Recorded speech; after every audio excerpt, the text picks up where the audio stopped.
Did you know that many self-made wealthy people came from absolutely nothing?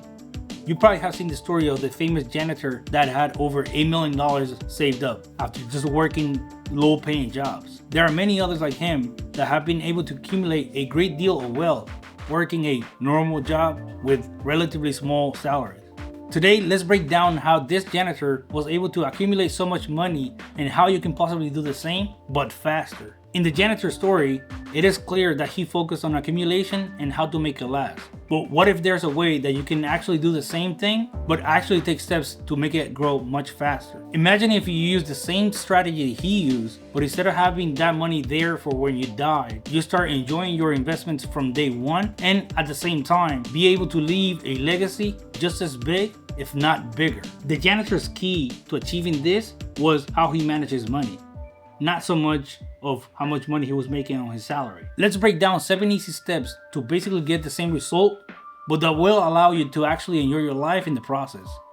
By doing these steps, you will be able to get closer to your goals and also start living the life that you want much sooner. Here are the 7 easy steps that you can follow. Step number 1, track your expenses and create a detailed budget. You should carefully track your income and expenses and understand where your money goes.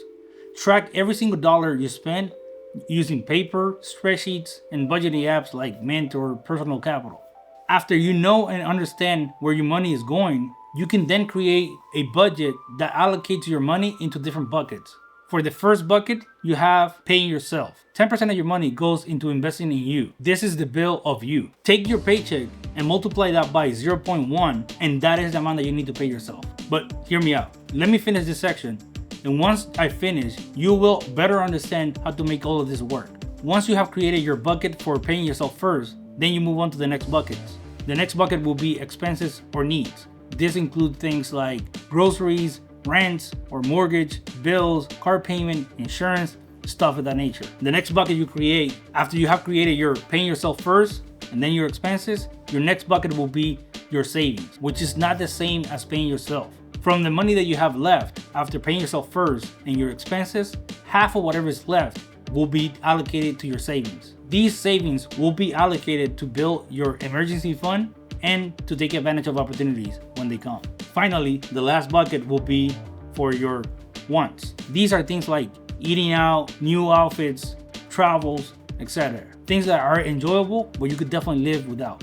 I know that right now you might be thinking, if I could do all of this and still have some extra cash, I wouldn't be watching this video. But the thing is that you can't yet. But just like if your rent went up by 10%, you wouldn't have a choice but to figure out. Doing this works the same way. You will have to make adjustments and you will have to figure out. Paying yourself first has to be a bill that goes up just like everything else in your life. Please stick with me. This should all click in a minute. The next step will be to focus on live below your means. One key principle to managing your cash flow is to spend less than what you make, even after you start making more money. You can upgrade your lifestyle once you start making more money, but always keeping in mind the same process of paying yourself first, the 10% of whatever you're making, and adjusting your expenses, wants, and savings to adapt to your upgraded life. One example that I could give you is Warren Buffett. Even though he's super rich, he continues to live frugally in the same house that he bought in 1958 for just $30,000. He could definitely afford something bigger now. Another example will be Ronald Reed, the famous janitor.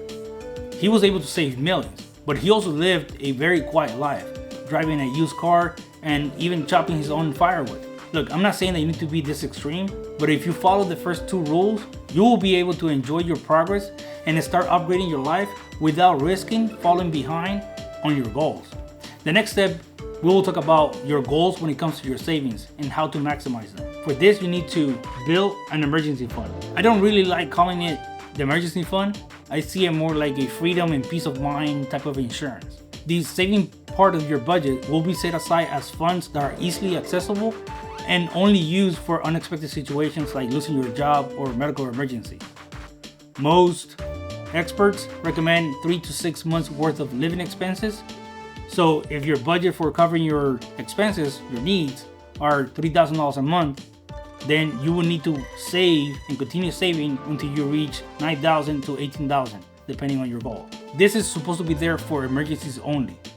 you need to define what an emergency is and only use it for those situations.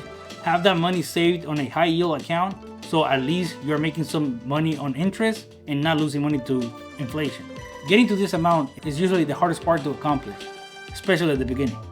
But if you stick to the plan and maybe include some lump sum amounts from things like maybe if you get a tax refund, include that in there, you should be able to reach this goal in 1.5 to 2 years. After the savings goal is reached, you continue with the same savings plan, the same program, and then we start using that extra savings to invest and maybe focus on the next step. The next step is paying down high interest debt. You need to prioritize paying down debts that carry high interest rates, things like credit cards. A lot of people will recommend paying off your credit card balances before you start investing, but I disagree with this approach because I find that for most people, using credit is not really by choice. And people end up in a cycle of always paying off your credit balances, going back to using it, going back to paying that off, and actually never start investing. I'm not going to BS you here and tell you that you need to live debt-free and that debt is evil. That's not the case, and we all use debt.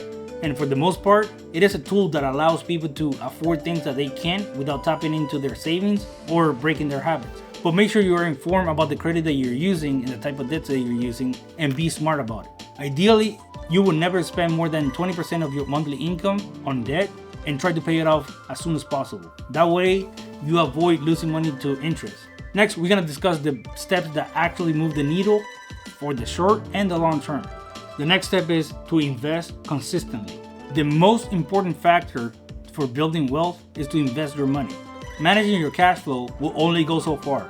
If you don't do anything with that saved money or that managed cash flow, you will not create wealth. So you need to focus on investing. Once you're on track on managing your cash flow and have a plan in motion, sign up to a brokering account. Things like Robinhood or Schwab's or whatever platform you prefer. And make sure you automate your investments. My preferred investments and the ones that I will buy if I were to get started today are things like SCHD, SCHG, VOO, VIOO, or VTI. Not necessarily all of them, but definitely a combination of these. If you want some help deciding which one will make more sense for you, please like and subscribe and comment below, and I will put a video together to explain these. If you always invest and invest for a long period of time, your investments will start to compound.